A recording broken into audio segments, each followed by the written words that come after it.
March was unlike any month I have ever gone through. I found myself struggling to do even the bare minimum things that usually work for me and usually help me. I found that there was a moment where all that I had been holding on to, it all came out. And it was a really, really hard time. And I'm not really out of the woods yet. I will say that I'm feeling a little bit more like myself, but life is just this process of getting to know yourself and learning, and March was really about realizing how I had been coping, realizing all that I had been holding back, realizing all of the things that I had been doing to get through that further disconnected me from myself. I think we are all really hard on ourselves because we want to do the best that we can, but sometimes we just have to survive, and then we do, and then we look back on everything that happened, and then we get to learn. So, of course, like any month, there are moments of joy and connection and creativity and spontaneity, but there were also a lot of moments that were unbelievably hard. And I'm filming this on April 1st because I had thought that I would come to this video with this nugget of information of, I got through, I did it. I have this trophy now for all of the hard times that I just went through. And spoiler alert, I don't. I had been just kind of dangling this carrot in front of myself and being like, all right, April 1st, you know, the full moon, Mercury retrograde is over, spring equinox is here, like that will be the day where I figure it all out. And I will say I did have a really beautiful download today, but I am no closer to this fairy tale cookie cutter, amazing, perfect thing that I thought that was gonna happen. Instead, I am met with a much more raw reality that is, I've still got work to do. And isn't that that's just life. You don't know. I know that it's hard to maybe resonate. I hope that you can. I think that collectively, even if you aren't the same person as me or are going through exactly the same things, I think collectively we were stirring. I don't know. That's just my belief. And yeah, I just have a feeling that even if you weren't working through the same things I was working through, I think everybody has been collectively kind of learning and purging a lot of things. So yeah, that's my belief. But one of the things that I noticed as I had that huge release early on in March was, first of all, I am suppressing so much. I am suppressing so many of my emotions and needs. And then I also just realized how I wasn't actually numb. I was just suppressing it all. I think in the last video, there was that clip of me right before forcing myself to go to the thrift store where I was like, I think I'm depressed. No, girl, you were avoiding. You didn't realize it. Like, I didn't have the conscious awareness that I was avoiding things, but my brain did this sort of like, we're gonna numb this area and we're gonna let you just like live in this liminal space. And I was able to live in that fantasy for a little while to, you know, be numb, and then I had to wake up. So when I did wake up, I had this huge I guess, wave of shame. And I just realized like, wow, like I've been avoiding so much. And I felt really bad about that. But then I was like, well, you're probably going through a hard time. So I had to offer myself grace.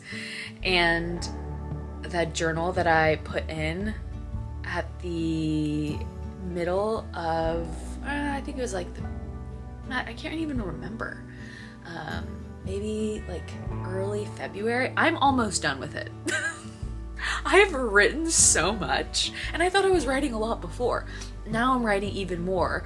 Now I think what I'm doing that's a little bit different is when these waves of emotions come in, I have to like, first of all, ground myself, and then I have to go deeper, because if I go into like rumination, you know, like thinking about, well, what's this gonna look like in the future or whatever, I have to bring myself back into, okay, I'm clearly uncomfortable.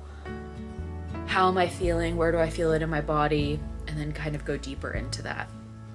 Yeah, so journaling has been huge. I journal like, I can't be dramatic. I'm journaling like twice a day. I know. So that's been helping. Also, something that's been helping is when I take Swell on walks, I have some headphones, and I'll put some headphones on and then just take a walk, and then I'll just walk and talk to myself. The headphones help me not feel like I am absolutely losing it, because I have a small neighborhood and you are kind of making eye contact with people. So if they assume that I'm on the phone, I'm fine. So yeah, I've been walking and talking with the headphones on just to kind of have a little bit of a social buffer. It's been really hard for me to listen to music. When I listen to music, I'm immediately thinking about how the music makes me feel, and then I'm connecting it to something or someone. So music has been challenging for me outside of concerts that I've attended, and shows. I've been watching Shrinking on Apple TV, and I went through and watched all of the new season, and when I realized that I was at the end of like the new episodes, I had to restart Ted Lasso, because that is one of the shows that makes me happy. And there are moments where it's sad, but truly, like, it is just a feel-good show. It feels like a balm on my heart. So that's been helping, as well as tarot. So I think that kind of goes hand in hand with the journaling, but I love to pull tarot. I think that I might share a little bit about the decks that I use, but there's something that has been really helpful for me to kind of connect to my outer helpers. I used to be really religious, and since then I've had to come up with my own support team that feels good for me, that I feel connected to. So now I use tarot to kind of ask some questions to the greater support system that I have. I'll like pray or talk to my like spirit guides, my guardian angels, my ancestors. I talk to my grandma all the time, and ask them for some guidance. And every single time, if you pull tarot, you know, it always brings up some deeper form of reflection. And yeah, those have been the things that have felt good for me. Of course, spending some time with girlfriends has also felt good, but yeah, it has been one of the hardest months of my life. And if you can relate, please tell me if you relate, if it was a hard month for you, because I feel like I got rocked. Again, it's April 1st. I don't feel like I am in the disarray that I was at the beginning of the month of March, but I am still being pushed to grow in ways that feel really uncomfortable for me. So I am I'm having to really, really like be kind and treat myself with a lot of compassion, because I'll go through a day where I'm just like, yeah, I got this. And then the next day I am like breaking down. I'm crying. I am, you know, having to text my girlfriends. I'm taking myself on a walk. I'm talking to myself. It's, you know, every hour, every day is different. And I guess that's what life is like when you're not avoiding things that are hard. So, yeah, gosh, it's been so hard. Please tell me if you relate. Oh, tell me if you relate. Tell me if you relate. It can't just be me. I refuse to believe it's just me. So we gotta connect over that, because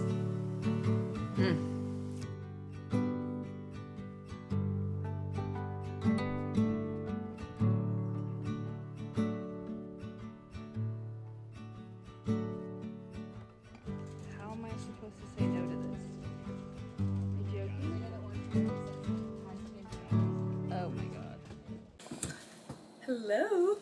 Okay, I'm going to a concert tonight. I love taking myself to shows alone, and I thought that it might be fun to kind of talk through some of the tips and tricks that I have for having a really good night. First, I need you to have caffeine and some sort of snack.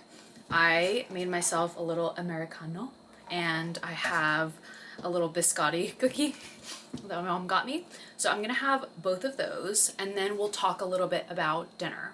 So depending on what time your show is, etc., as well as like comfort levels, how far you have to drive, how far you have to take the train, bus, whatever, I want you to think of the goal is when you get to the show, we want to, based on your comfort levels, if this is your first time, we definitely want to make sure that you are thinking about how can I spend the least amount of time idle, waiting, in line, etc. So for me, I love to take myself out to dinner. What I usually do, depending on where the venue is, I think of what the vibe is for me. Tonight, I'm really feeling a pizza, a glass of wine.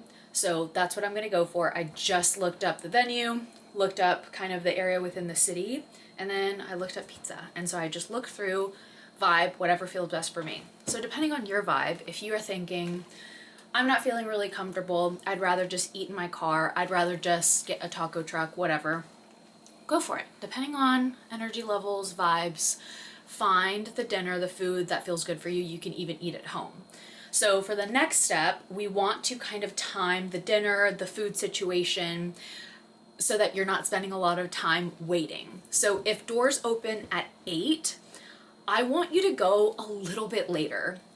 In case I just don't want you to have to wait and be alone in line, because that can feel kind of awkward. So if doors open at 8, for example, think of going 8:30, getting there. By then the line is already moving, people are kind of moving along. If you really like the opener, go something like that, maybe 30 minutes, 20 minutes after the doors open. If you don't really like the opener, you're not really stoked on them, I would go maybe an hour after the show starts. And that is just so that you're not standing there and kind of like looking around, you kind of get in your head. We want to minimize the amount of time that you have just alone, kind of in your thoughts, feeling a little bit self-conscious. So after dinner, think of the timing for that. And then once you get to the show, I want you to go get a cup of water, a drink, whatever feels best for you. That helps you with not having nothing in your hands. Something about having something in my hand really, really helps me. I feel like I can dance a little bit easier. I've got something in my hand where I don't feel awkwardly kind of just like hands down. That helps me. And if you go, you see the opener, you have a little bit of a good time, and then the lights come on or they're like changing the set around, go to the bathroom, apply some lipstick, look around. I want you to really think of trying to challenge yourself to not be on your phone. I want you to look around, maybe challenge yourself here. Like, what are 5 things that I can see around me that are interesting that I haven't seen before? Maybe I love to play this game when I'm with people. What is someone's outfit that I would like to switch with? Like, what is something that I would like to wear from head to toe?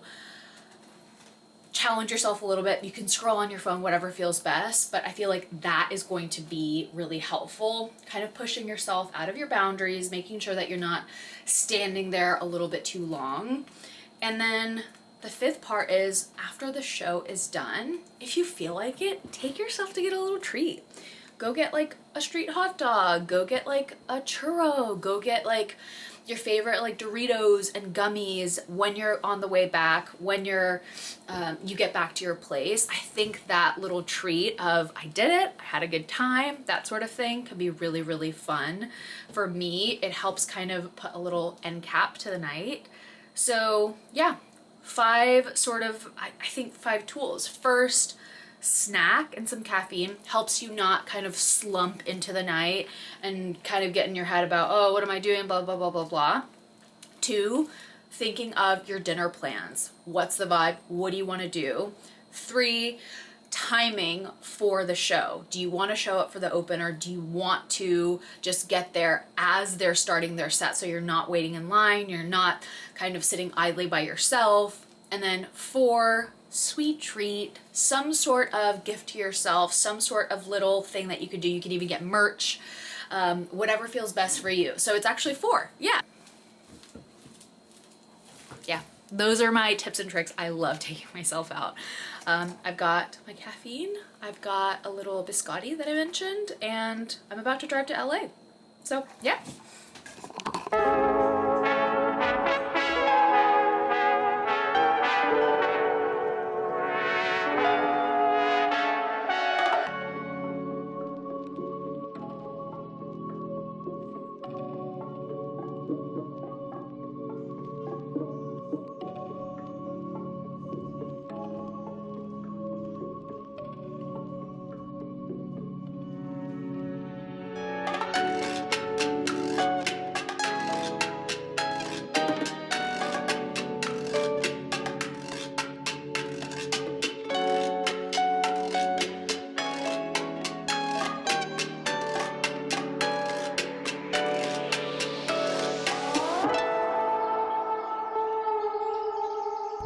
Okay, I'm trying to film with low light because I really don't want somebody to walk up and see me doing this.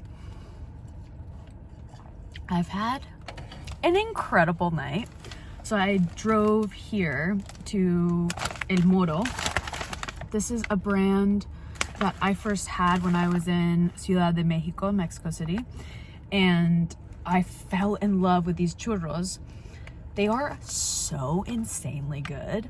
So I was driving here and then I saw an analog photo booth and I was like, oh, I'm gonna stop, get the churros, get some photos done. I took several photos, or I took 2 rounds of photos, and then the guy seemed really, really nice.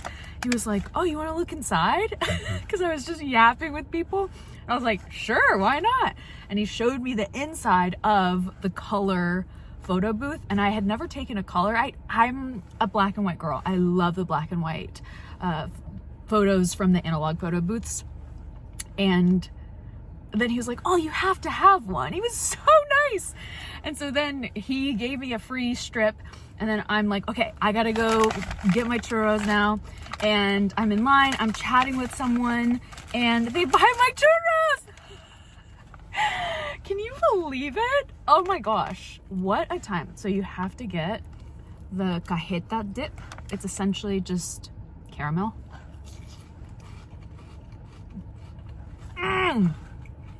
So I got the one that had 4, the bag of 4, which honestly, I could have just gotten the one, but I forgot how big these are. Whenever I was in Ciudad de Mexico, I was so obsessed with these. I ordered them on food delivery like twice. They're so good. Oh my god.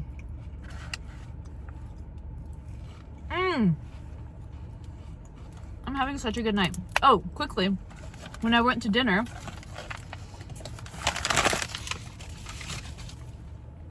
quickly. When I went to dinner, I'd looked for a pizza spot, and then I pulled up and it was like very much just a delivery spot. And so I was super bummed, but I parked because I saw that there were other places in the area. So I walked up, saw this place called The Little Door, I think. And then 2 other places beside. I went to the 2 other places, put my name down, no room at the bar, then went back to the initial place where a gentleman was super, super nice to me. And I was like, oh, I really am just here by myself. Like, I just came for a concert, blah, blah, blah, blah. He's like, I got you. And so I sat there and time was ticking. The show started at 9:30. So I was like, oh gosh, it was like 8 whenever I stood there. I was really hungry though. So long story short, he got me a spot at the bar. And when I tell you, the quickest kitchen service I have ever experienced in my life, like as quick as a McDonald's meal. I'm not even joking. I ordered a gnocchi.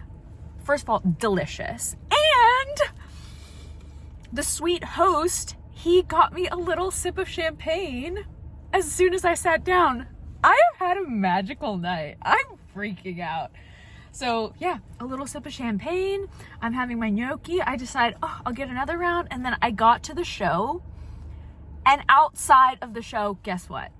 Parking spot. I don't even have to pay for parking. And then I got here, and and while I was at dinner, so sorry, I'm jumping around because I'm so excited. I have a sugar rush. As I'm at dinner, sitting at the bar, I met these 2 lovely angels, one named Joe, one named Vlad. We're just chit-chatting. I was gonna actually meet up with them after, but I decided I needed churros. What a night. What a night. I got amazing, literal free parking because it was already paid for right outside the venue. Free churros. I got a free little sip of champagne. I am so, and a free photo strip. I am obsessed. I'm having the best night. Guys, I'm so glad you were here with me. And the show also impeccable, amazing, show-stopping. Oh my gosh, wait, I forgot the best part. So I get to the venue, the Roxy, and I'm just like, I'm small, and I'm just like looking around. I went to the photo booth there, not so good, whatever. But I just got there literally as the show is starting. And I think because the show had been starting, something happened where the security wasn't at the VIP area. I didn't even know it was VIP. It was just a step up. And you know, some places the GA has like a step up area, some it's like far away, whatever. So I just went up there and I stood. It was like really a lot easier to see. And then it hit me as there was someone like maybe 10 feet away from me checking people's bands. And I had taken this off because I was wearing a dress. It was really hot in there, so I had this draped over my arm. And for the rest of the show, I was just dancing. I could see perfectly. I think it was really clearly VIP. Whatever, I don't know. I got really lucky. I am such a lucky girl. I'm freaking out. I've had the best night. It's 12:38. I'm gonna go back home. Ooh, it's been such a good night.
swap with me. So I want to get some storage for my, I had this huge stack thing I'll show later on that I put inside of my bedroom to hide the shoes that I have, but that used to be where I had my bathing suits, my socks, things like that. So I need to get a new organizer, maybe like a little shelf or something to have all of those clothing items, etc. in. So I hope that I can find something at the swap. And yeah, I'm just like really itching to get out there. It's such a gloomy day. I wanted to just rot in bed because I'm about to start my period. But you know what? We're gonna go for it. I look like a little kid that's trying to wear a hat. Like, I don't know why my head looks so strange right now, but we're gonna go for it. I have like $15 cash, but if I find something that's worth it, I'm sure that I can just sell them. Okay, let's go.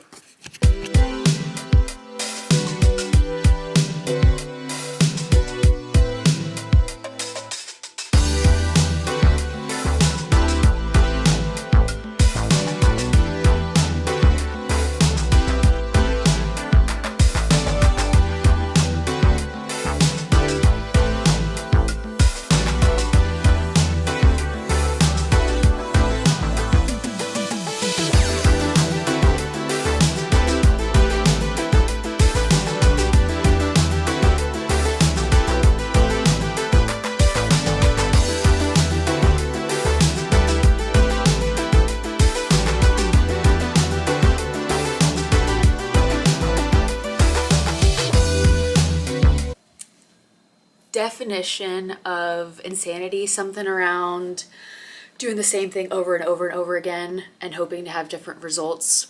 That's me at the swap meet. That's me at every single time I go to the swap meet. So I have had some really amazing finds. Like, I can't lie to you, I love the swap. Something about going to the swap reminds me of being a kid. My stepdad used to take me to this place in Georgia. It's called Smiley's Flea Market. You go, you get like a $20 budget, and I mean, that's rich. Maybe I would get like a $10 budget and just buy random shit. So the footage that I just put in was from 2 weeks of swaps. The first week I got the little Snoopy doll, and then I got this huge like rig of, it was a tape player, it was a CD player, and a radio all in one. I asked if it worked. They said yes. Got home, didn't work. Hey, that sucks. So I thought it was something to do with the speakers not working, or it not having speakers plugged in, because it was just like this big like system. So then I got speakers, still wasn't working. And it was this whole thing. I cried that day over the CD player not working. I have this like compact CD player, and I've been bringing back CDs and purchasing CDs, and I really just wanted to listen to my CDs, and I couldn't, and so I cried. I was PMSing. Whatever. What do you want me to do? Told you I had a hard month. So yeah, long story short, I'm still in search of a CD player. My dream is like one of those CD players that has like, it like opens like this, and then you put the CD in, and then it's clear, and then it's spinning, and you can see it as it spins. That's my dream. That's what I want. And I've seen one on Facebook Marketplace, but it's $300, and I actually fiscally think that's irresponsible of me to even think of that. So whatever. No real finds other than the Snoopy doll to report from the swap meet.